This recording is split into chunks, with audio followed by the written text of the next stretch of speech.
سلام، به خط سر خوش آمدید.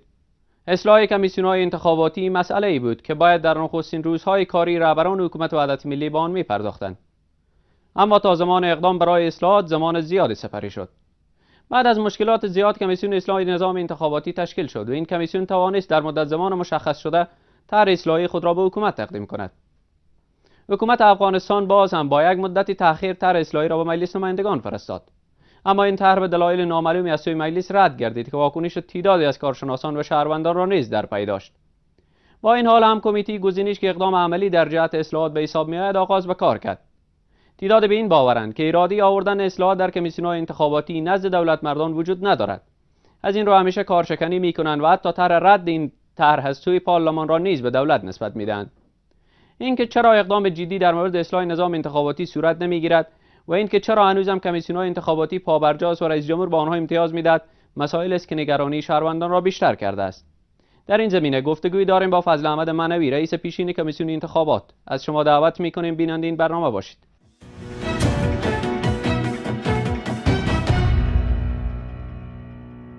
تشکر از اینکه وقت گذاشتید. چرا اقدام عملی در جهت اصلاح کمیسیون انتخاباتی صورت نمیگیره؟ یعنی که هم ریاست اجراییه هم ریاست جمهوری تعهد کرده بودن برای اینکه در کمیسیون انتخاباتی اصلاحات به وجود بیارن، اما زمان زیاد گذشته و تا هنوز آنچنان که باید کار صورت نگرفته. تشکر از شما. سلام بیننده تلویزیون شما. بدون شک در موافقتنامه سیاسی تصریح شده بود که اصلاحات نظام انتخاباتی آورده شود و اولین کار حکومت وحدت ملی و اولین گامشان اصلاح کمیسیون انتخاباتی بود، چرا چیزی که افغانستان نزدیک بود به بحران بکشانه و دردسرهای زیادی را به مردم افغانستان ایجاد کرده بود. بحث انتخابات و کمیسیون انتخاباتی بود. مردم هم انتظار داشتن که اولین گامی را گذاشته میشه برای تحقق از این موافقتنامه اصلاح کمیسیون انتخاباتی میباشه، اما متاسفانه بسیار با تأخیر کمیسیون اصلاح نظام انتخاباتی ساخته شد و خوشبختانه کار خود تانست در یک مدت کوتاه حداقل آن چیز رو بود انجام بده. باز هم انتظاری بود که حکومت وحدت ملی میتونه که به رویت کار کمیسیون اصلاح نظام انتخاباتی کارهای خود شکل بده، چون ما انتخاباتای را پیش روی داریم، انتخاباتای را حتی متاسفانه مس کردیم از پیش ما گذشته و هر قدر تأخیر شود به مشروعیت نظام صدمه وارد میکنه. اما متاسفانه تا امروز که ما با هم صحبت میکنیم کار عملی در این راستا صورت نگرفته، با وجودی که هنوز از پابرجایی متعهداتی که وجود داشته حرف زده میشه، اما دیده میشه که هنوز کارشکنیایی در داخل حکومت وحدت ملی وجود داره یا کارشکنایی وجود دارن که نمیگذارن که اصلاحات به وجود بیاید و واقعا ما بتانیم به طرف یک انتخابات سالم و همه شمول گام بگذاریم. دقیقاً ما شاهد بودیم که کمیسیون اصلاح نظام انتخاباتی هم بعد از یک مدت طولانی و بعد از یک عالم کشمکش روی کار آمد و کارهای خود به نحو پیش برد. اما بعد از اینکه کمیسیون اصلاح نظام انتخاباتی کار خود برای حکومت تحویل کرد و حکومت نیاز بود که در این مورد یک اقدام جدی بکنه، او را بازم به تأخیر به مجلس نمایندگان ارائه کردن. فکر نمی‌کنین یک نوع بی‌علاقگی از طرف خود رهبرای حکومت هم از طرف ریاست جمهوری و از طرف ریاست اجراییه در این مسئله وجود داره؟ شک نیست. تجربه ای که من از انتخابات‌های گذشته در افغانستان دارم، یگانه موضوعی که کام دولت مردار تلخ میسازه بحث انتخابات است، چون یک کار دشواری است، رقابت‌های سختی را چون پشت سر گذاشتندین و کمتر سیاستمدارا به انتخابات توجه میکند تا وقتی که وقت انتخابات فرا میرسه. وقتی که روزهای انتخابات فرا میرسه هم موقع خود تمرکز میتن به انتخابات و یقینا انتخابات یک روز نیست، یک پروسه است، یک روند است. اگر ما از مدت‌ها قبل آمادگی لازم برای برگزاریش نگیریم، اما تجربه های تلخ گذشته بار دیگه تکرار میشه. ما قبل از انتخابات 2014 تاکید کردم، هشدار دادم که کارهای ضروری است که باید انجام شود. متاسفانه نه حکومت وقت در وقت توجه کرد و نه هم اپوزیسیونی که در وقت وجود داشت. چی کارهای شما پیشنهاد کرده بودین در زمان؟ طبیعی اصلاحات داره که امروز بالایش تاکید دارن، این اصلاحاتی بود که از قبل ما روش کار کرده بودیم و آمادگی خدا داشتیم. در اون وقت ما هم زمان کافی داشتیم، هم امکانات و پول وافر داشتیم، هم یک سپورت و حمایت کلان بین المللی وجود داشت. اما اراده که در حکومت نبود، حکومت وقت اجازه نداد که اصلاحات به وجود بیاید. اما انتظار ما در اون وقتی بود که اگر حکومت ها به این کار علاقه نشان نمیدن، اپوزیسیون یکی از وظایفش همی است که بالای اصلاحات، خاصتا اصلاحات سیاسی که آغازش از بحث‌های انتخاباتی میشه، کار بکنن، تاکید بکنن، فشار وارد بکنن. متاسفانه در وقت اپوزیسیون هم چندان علاقه جدی نشان نداد و نتیجه شما بود که ما شاهدش بودیم. البته آنچه که اتفاق افتاد در 2014 چیزی غیر مترقبه نبود، وضعیت از قبل قابل فهم بود، چون در یک فضای عدم شفافیت میتونه هر چیز اتفاق بیفته. این که علاقمندی از گذشته وجود نداشته، خب یک بعض کسایی که انتخاب میکنن برای پست ریاست کمیسیون انتخابات و بعدش کسای دیگه‌ای که در اونجا جابجا میشه، همه اینا ظاهرا توسط کسایی که حالا در این پروسه تجربه دارن میگن که اونها یک برنامه مطرح بوده و برنامه‌ریزی شده پیش رفته. اما این بی‌علاقگی که فعلا در بین رهبرهای حکومت وجود داره، فکر میکنین از چی نشأت گرفته؟ شک هم نیست که در گرفتاری‌های حکومت وحدت ملی بیشتر از آن است که به این موضوعات بتونه رسیدگی واقعی بکنه. انتظار از این رهبری حکومت موجوده ای بوده که شاید یا در یک حالت طبیعی بتونن کارهای بزرگتری را انجام بدن، اما ما دیدیم که وضعیت امنیتی متاسفانه بدتر شد، وضعیت اقتصادی مردم بدتر شد، فرار روزافزون جوانان یک چیز بی سابقه است در افغانستان که بسیار وحشتناک است. اگرچه ظاهرا فکر بکنن که یک تکلیف از شانه‌هایشان کمتر میشه، اما و دراز مدت زیان کلان است به افغانستان. این در واقع سرمایه انسانی است که از افغانستان بیرون میشه و ده ها مشاکل دیگه که این حکومت داره. اما به هر حال همه این مشکلات وقت میتونه که راه حل پیدا بکنه که ما مشکلات سیاسی خود حل کرده باشیم. و مهمترین موضوع سیاسی ما مسئله انتخابات است که ما میبینیم که ولوسی جرگه افغانستان داره 1 سال از عمرش میگذره، از عمر قانونیش. حالا شورای ولسوالی که باید برگزار میشد و مطابق با موافقتنامه سیاسی ما لوی جرگه را فراخوانده میتونستیم و بسیار با سرعت ما میریم به طرف باز انتخابات شورای ولایتی و انتخابات ریاست جمهوری. هم زمان زیادی دیگه باقی نمانده، چرا تدابیری که برای برگزاری یک انتخابات گرفته میشه 2 تا 3 سال قبل می باشه. خب اگر ما فرض به می بگذاریم که حالا باید تدابیر به یک انتخابات بگیریم، حتی به انتخابات ریاست جمهوری بعدی باید آمادگی را داشته باشیم. وقتی ما هیچ گامی را در راستای اصلاح بر نداشتیم، چگونه ما خواهیم توانست که بریم به طرف انتخابات و بار دیگه انتخابات را برگزار بکنیم که دو جنجال و دردسری نباشه؟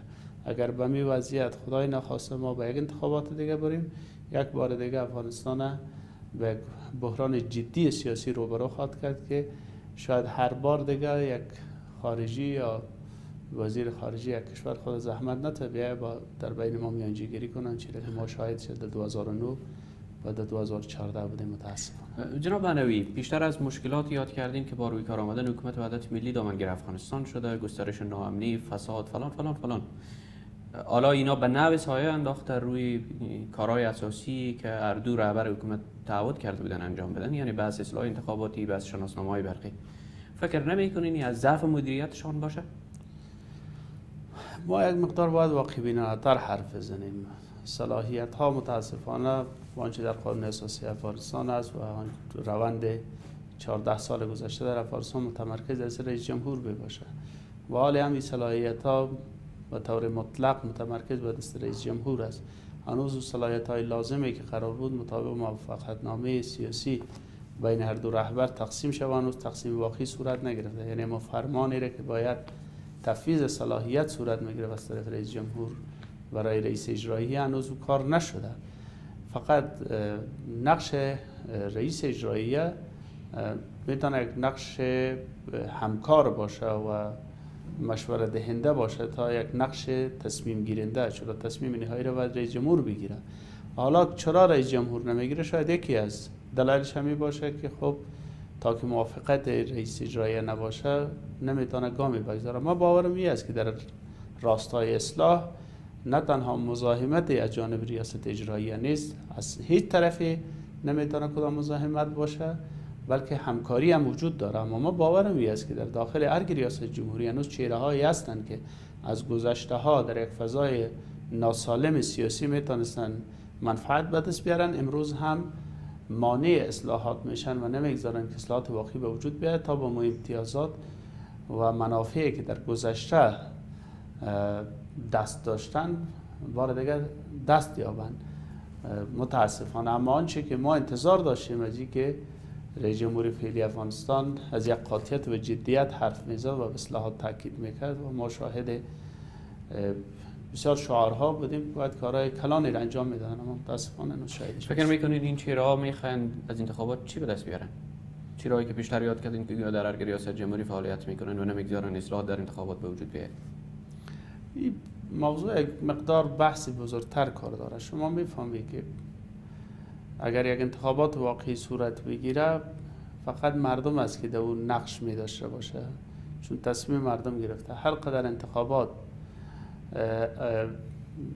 ناسالم شوه و مو اندازه میتونه چهره‌هایی که از راه‌های حیله و نیرنگ منفعت سیاسی به دست میارن نقش بیشتر بازی بکنن و به می دلیل او کسایی که از این راه‌ها منفعت به دست آوردن اجازه نمیدن که اصلاحات واقعی به وجود بیاد. حالا ریاست اجراییه یک قسمتی از حکومت افغانستان است، یک قسمتی که حالا در حدود 50% تعهد هر دو تیم هم این بود که باید اصلاحات به وجود بیاید و حتی ریاست اجراییه یکی از شرایط یا پیش شرطایش هم این بود که باید اصلاحات در انتخابات به وجود بیاید، به خاطر اینکه انتخاباتی که گذشت ضربه محکمی بالا بر تیم اصلاحات هم گرایی زد. چرا جدیت بیشتری به خرج نمیدن؟ حالا اگر رئیس جمهور در این راه کمکاری میکنه یا کسای در ریاست جمهوری کمکاری میکنه، چرا صدای از ریاست اجرایی کشیده نمیشه در این مورد؟ این موضوعات باید سخنگوی ریاست اجرایی یا خود اما شما پیشتر یادآوری کردین از این که ریاست اجرایی هیچ ممانعتی انجام نداده تا کنون. ما چی از تصویر عمومی میبینیم و شما را میگم در غیر از مکان سمت رسمی نداره، دیجی ندارم، نه جنایی دیگه من در کل حکومت هنوز. ولی باور من است که ریاست حداقل جانب ریاست اجراییه هیچ راه دیگری جز آوردن اصلاحات در انتخابات نداره، چون تعهدش بر مجموعه کسایی که هوادارا و طرفدارایشون بوده می بوده که سیستم اصلاح میکنن و یکی از کارهای ضروری است که باید انجام بدن. اما چرا تا حال صورت نگرفته؟ باورم است که هنوز مقاومت‌های در جانب دیگه وجود داره.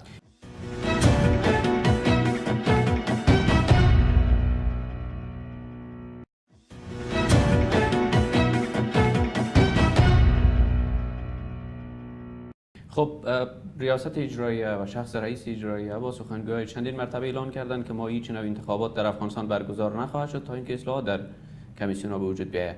اما ظاهرا در طرف دیگر کمیسیون اصلاح انتخاباتی زمان برگزاری انتخابات مجلس نمایندگان مشخص میکنه. ما فکر میکنم این زمان مشخص کردن هم یک امر هوایی چیز واقعی نیست و بازم باورم این است که اصلاحات به وجود نمیاد، انتخاباتی به وجود نمیاد، چون انتخابات دیگه یک طرفه و یک جانبه نمیشه.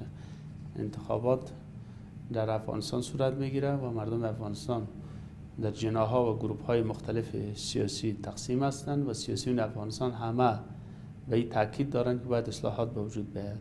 پس عدم آوردن اصلاحات در انتخابات یا سیستم انتخاباتی عدم برگزاری انتخابات است. لازمش یعنی نه انتخابات شدن است و این بسیار تاوان کلان به افغانستان داره که ما نهادهای ما را مشروعیت شبه خود ما صدمه وارد بکنیم. از طرف دیگه اگر ما اصلاحات هم با وجود بریم، آیا حکومت در چنین یک فضای سیاسی اقتصادی میتونه که انتخابات برگزار کنه؟ که ما باور ندارم. اگر 100% اصلاحات هم با وجود بیاید، اگر وضعیت امنیتی ما این گونه باشه که امروز ما شاهدش هستیم که متاسفانه باورها به است که با گرم شدن هوا بدتر از این میشه که به هیچ وجه ما انتخابات را برگزار کردن نمیتونیم. اما باید بعضی چیزها را بپذیریم، یعنی حکومت باید بپذیره کمی ها، کاسته ها و ناتوانی های خود و از این بیشتر وقت ضایع نکنه. ما میبینیم در یک موضوع بسیار عادی وقت بسیار زیاد ضایع میشه با گزینش یا مقرری یک نهاد یا یک فرد، ماها حتی سالها ادامه کرده و بحث اصلاح انتخاباتی که کار دشواری نبوده. اگر واقعا اراده واقعی سیاسی وجود می داشت بسیار در زمان اندک میتونستی که تحقق پیدا بکنه. اما اینکه چرا این موضوعات خود طولانی میشه، از یک طرف اما عدم اراده و از طرف دیگه ضعف هایی که متاسفانه ما هنوز رو نمیتونیم بپذیریمش.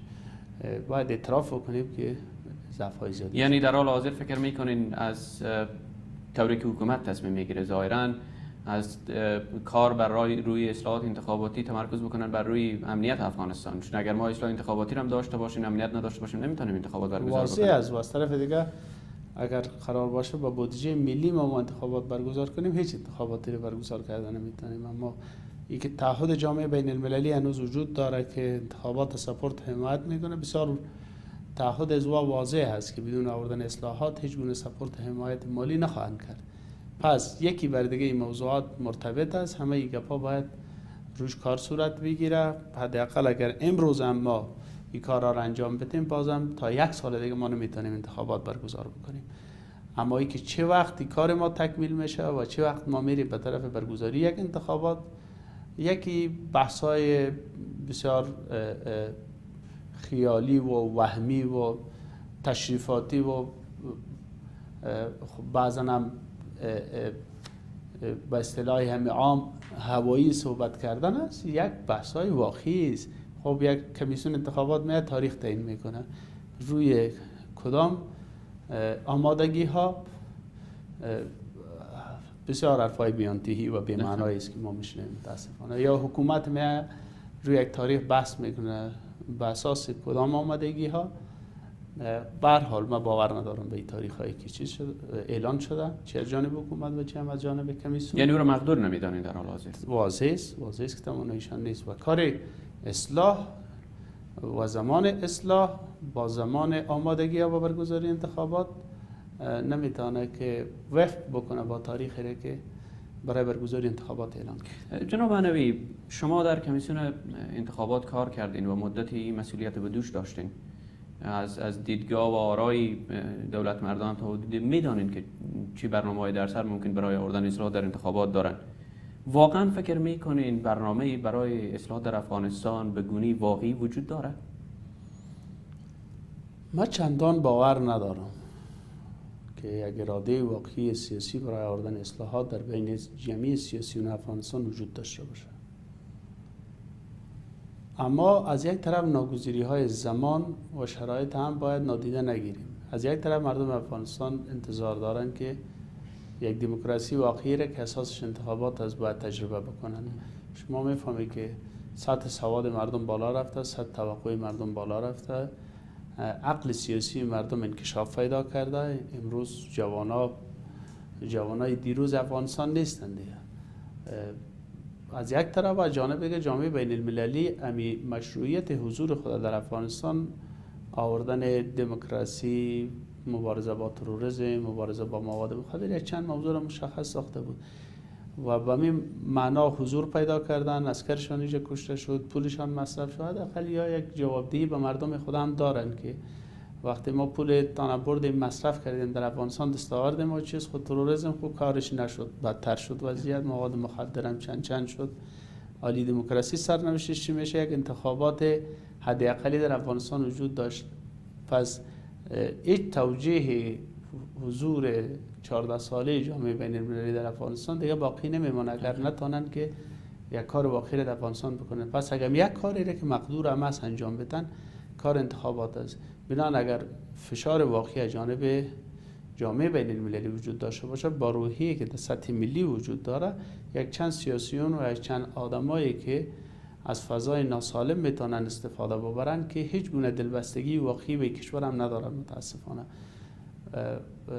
واس در اقلیت قرار میگیرن و یک کار صورت میگیره. اما این باید همگی این را درک بکنن تا که اصلاح سیاسی در افغانستان به وجود نبیه، دیگه نه اقتصاد ما بهتر میشه، نه امنیت ما بهتر خواهد شد، نه فساد اداری از بین میره. یک نظامی که فساد سیاسی در او موج بزنه، چطور ممکن است که بازو بتانه فساد اداری را از بین ببره؟ خب چیزایی است که اول باید ما یک اصلاح سیاسی داشته باشیم، یک سلامت سیاسی رو در کشور داشته باشیم و بتانیم سلامت اقتصادی داشته باشیم، سلامت اداری داشته باشیم و امور هم یک امنیت داشته باشیم. حالا چقدر فکر میکنین که جامعه جهانی برای این امر واقعا توجه بکنه و تاکید بکنه؟ شما در جریان هستین که حالا بحث توزیع شناسنامه الکترونیکی یکی از مشخصهایی بود که میتونست در اصلاحات انتخاباتی کمک بکنه، اما تاکنون توزیع نشد و از طرف جامعه جهانی هم هیچ بحثی در مورد صورت نگرفت، با آنکه بودجه بسیار کلانی در ایران مصرف شده.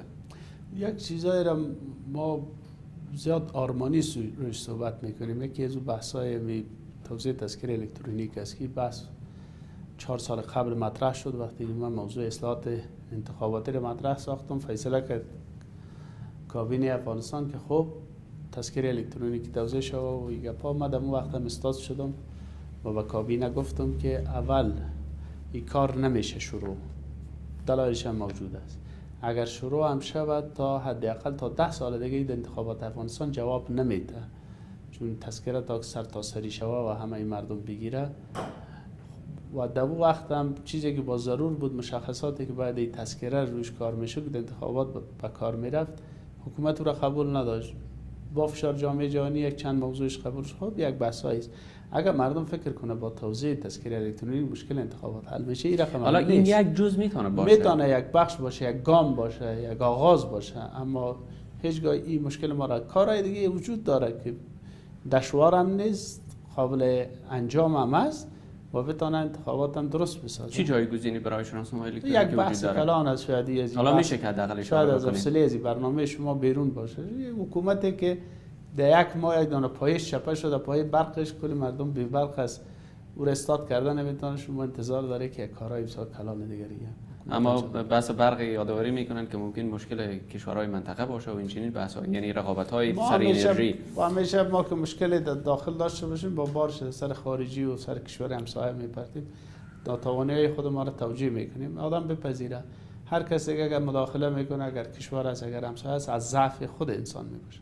ما ناتوانی خود همیشه بارش سر دیگران انداختیم، ولی قبول بکنیم ما خود ما ناتوان است. جناب معنوی، کمیسیون اصلاح نظام انتخاباتی بعد از یک مدت طولانی و کار خوب برای حکومت کارش تمام شد. اونا طرح خود برای حکومت دادن. در پهلوی کمیسیون اصلاح نظام انتخاباتی هر کاری که اونا کردن، کمیسیون انتخابات آمد و حرفای دیگه برخلاف آنها زد. حضور کمیسیون انتخابات و دوام از زیبان که هم مردم افغانستان هم یک تعداد زیاد از دولت مردان نمیخوان این کمیسیون دیگه وجود داشته باشه و می اعضا در رأسش قرار داشته باشه، در کنار دولت فعلا چی میکنه؟ یا حقشان است که کمیسیون باشن، چوکی خود نگاه کنن، معاش خود بگیرن، نان خود بخورن، موتر خود سوار شن. این کار از وان نیست که حالا بیان و تصمیم میگیرن. تصمیم حکومت میگیره، دولت افغانستان میگیره. هرگاه یا تصمیم گرفتن که پزوا تمام از وقتی که دولت نمیتونه تصمیم بگیره در موردشان، حتی حرفی بزنه. یعنی می کمیسیون با می حکومت توهین کرد و گفت که اگر ما را پس کنن ما افشاگری میکنیم. در واقع یک اخطار بسیار بی‌شرمانه به حکومت بودن. اما نه تنها یا را پس نکردن که حتی اظهار نظرشان هم رد نکردن. پس شما چه انتظار دارید؟ پس یا زور دارن در افغانستان، از طرف کی حمایت میشن؟ حالا رئیس جمهور اون طرف، رئیس اجرایی این طرف، در کنارش یک کمیسیون میه و بر تمام مردم افغانستان هم یک پروسه را مختل میکنن و در پهلویش برای حکومت هم به قول خودتان توهین میکنن. چرا در موردشان اقدام عملی صورت نمیگیره؟ چرا از حکومت پرسان که چرا عملی؟ برداشت شما چی است؟ یک چیزای بسیار واضح است که واضح هیچ کس پوشیده هم نیست. اگر خوب شده در انتخابات یا خراب شده، نقش کمیسیون انتخابات در داخل بوده و ثمره کار از یا خوب بوده یا بد بوده اینمی حکومت است. طبیعی است که یک توأمیت در بین کمیسیون انتخابات و به اصطلاح شما دولت مردان امروزی وجود داره وقتی که یک تمامیت وجود داشته باشه شما چه انتظار داره که حالی حکومت بخیزه گوشه از وارتا بده و از چپیشان بیرونشان کنه؟ طبیعی فضای عمومی دیگه اجازه نمیده که حکومت کمیسیون کدام انتخابات دیگر برگزار بکنه. اما شیوه های کنار ساختن از یک کمیسیون و جایگزینی کمیسیون بعدی باید به شکلی صورت بگیره که طرف های مختلف زیان نبینن. طبیعی پس کردن جای طرف قضیه است، جابجایی اشخاص دیگه طرف دیگه قضیه است. هر قدر ما شعارهای کلانی از فضای دموکراتیک و آزاد و مچین شایسته سالاری و حرفا بدیم، ولی هر کدام تلاشی داره که کدام چهره وابسته توانای خود در وجه جای بجای بکنه و ثبات از امتیازات سیاسی پس نمانه. این حکومت تشویش از این ناحیه هم داره، چنانچه ما در کمیسیون گزینش ما میبینیم افرادی که راه یافتین بسیار قابل قبول به همه طرف ها نیست. بعضی ها از ناحیه اشخاصی که در کمیسیون گزینش راه یافتین ناراض هستند. و می دلیل هم یکی از دلایلی هم که کار پیش نمیره، فکر میکنم که حضور اشخاص در کمیسیون امی مقرری، یعنی فکر میکنی هم سلیقه‌ای انتخاب شدن یک دو کسا؟ اما مکانیزمی که تعیین کرده بودین مطابق با مکانیزم تعیین شدین. اما آیا واقعا باید به می مکانیزمی که یا تعیین شدین به تمام طرف های چیز قابل قبول از یعنی با باور من که نه. اما سر و صدای تاکنون بالا نشده در این مورد. چیزا همه چیز گفته نمیشه، بسیار چیزا ناگفته فهمیده میشه. خب کمیسیون انتخابات معمولا ادعا بر این داره که ما مطابق با قانون هنوز میتونیم به کار خود ادامه بدیم. حالا اما مردم افغانستان وقتی اعتراض میکنن برای این اونا میگن ما مشروعیت قانونی داریم.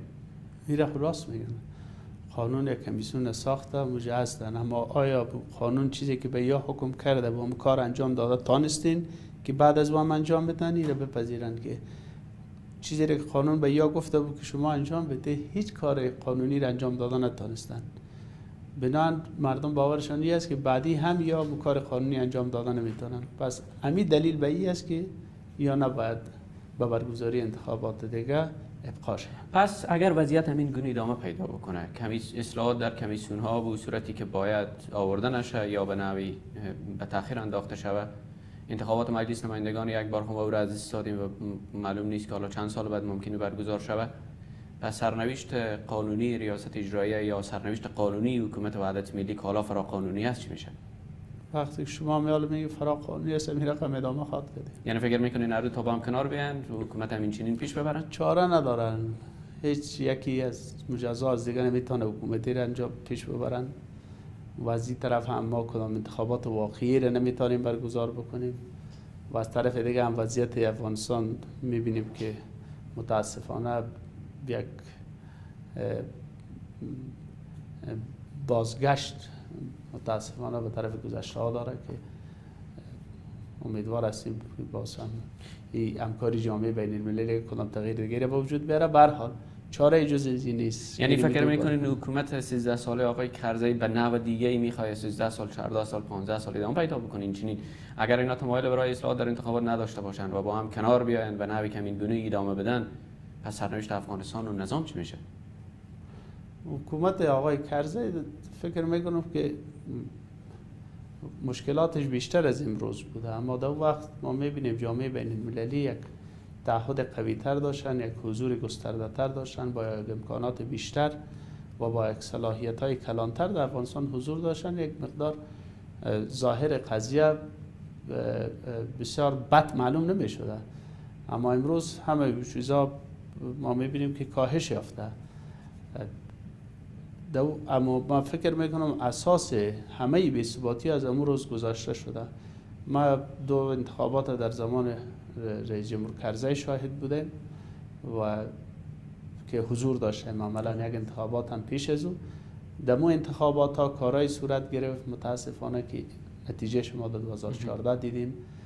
اساسی در وقت گذاشته شد که ما امروز ثمره‌اش میبینیم. اگر واقعا یک اساس درست در وقت گذاشته میشد ما امروز دچار در مشکل نمیبینیم. ما باورم است که همه مشکلات ناشی از آن چیز که ما در 13 سال گذشته اساسش گذاشت. بحث پیشتریم که من مطرح کردم از دید تعدادی از کارشناسا این بوده که گویا 13 سال حکومت کرزی حکومت خیلی قانونی نبوده، قانون زیر پا گذاشته شده، از قانون اساسی عبور کردن و حتی در انتخابات خیلی شفافیت وجود نداشته آنطور که باید. نگران از این هستند که به نوعی امان ساختار امان وضعیت در این حکومت جدید هم ادامه پیدا بکنه. بدون شک می‌بینیم که ادامه دارد. خب جدید نیست. راه حل چی هست؟ فکر می‌کنین برای عبور از این بنبست یا از این مشکل در افغانستان چیکار باید بکنه؟ خب و هر روز ما میدیا و رسانه ها را میشنویم گلو پاره میکنن، اما کسی به اون متاسفانه ارزش نمیده. اگر بار دیگه ما هم چیزی بگوییم شاید به اون توجه چندانی صورت نگیره. ما بازم تاکید میکنم که ما اگر نظام سیاسی خود اصلاح نکردیم هیچ چیز دیگه اصلاح نمیشه و اساس اصلاح نظام سیاسی شروع میشه از بحث انتخابات، کمیسیون انتخابات، نظام انتخابات، سیستم انتخابات و نحوه برگزاری انتخابات. اگر تانستیم ما این کار خود درست کنیم یک گامی و آینده های افغانستان خواهیم گذاشت. در غیر از او پیوسته به گذشته ما مشکلاتی را که در گذشته داشتیم متاسفانه ای را با آینده هم میراث میگذاریم. اگر ارگ ریاست جمهوری همینطور که ادامه داده و همینطور که به نوع میگین یک تعداد کسا ممکن در حضور داره که نمیخواین اصلاحات به وجود بیاد، همین گونه ادامه بدن، فکر میکنین ریاست اجرایی واکنش خواهد داشت در این مورد یا خیر؟ ریاست اجرایی فکر میکنم چاره جز از این نداره که واکنش داشته باشه. تا امروز هم شما دیدی که هم خود رئیس اجرایی و هم سخنگویایشان تاکید دارن به این که اصلاح باید به وجود بیاد، بدون اصلاح انتخاباتی برگزار نمیشه. ولی تصمیم چون به دست خود ریاست اجرایی نیست، کاری را جز از این که تاکید بکنه نمیتونه انجام بده و فکر میکنم سرانجام ریاست جمهوری هم باید به تن بده و این کار بکنه. اما متاسفانه هر قدر ما زمان از دست میدیم و ما اندازه ما افغانستان به عقب میندازیم. جان سپاس از شما. تشکر.